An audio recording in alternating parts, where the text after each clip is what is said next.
Thyroid free फॉरएव्हरमध्ये पण जेव्हा लोक येतात तर त्यांचं म्हणणं असतं की तुम्ही गोळ्या पूर्ण बंद करणार का आमच्या.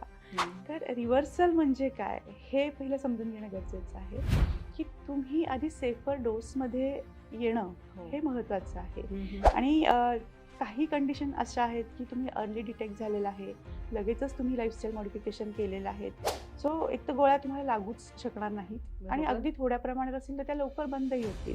हे होतं, असे कित्येक पेशंट्स आपल्याकडे ऑलरेडी आहेत. पण काही पेशंट्स असे असतात जे लॉंग टर्म म्हणजे अगदी 20-25 वर्ष हाय डोसमध्ये गोळ्या घेत असतात. 20-25 वर्ष. हो, अगदी अगदी अगदी. सो अशा केसेसमध्ये ते वेगवेगळ्या कॉम्प्लिकेशन्समध्ये गेलेले असतात. मग त्यांनाही असं हवं असतं की माझी गोळी बंद व्हावी. सो त्याला पेशन्स फार गरजेचे आहेत. असं नाही होणार आहे की काहीतरी थायरॉइड फ्री फॉरएव्हर म्हणजे पण मॅजिक नाही आहे की चला इथं आलो आणि माझी गोळी बंद झाली. तर ते पेशन्स ठेवून योग्य पद्धतीने आपल्याला लाईफस्टाईल मॉडिफिकेशन करणं गरजेचं आहे आणि ते कंटिन्युअसली फॉलो करणं गरजेचं आहे. थोडे दिवस मी केलं, मला चांगले रिझल्ट्स मिळाले आणि मी पुन्हा बंद केल्या गोष्टी, तर तसा तिथे उपयोग नसतो.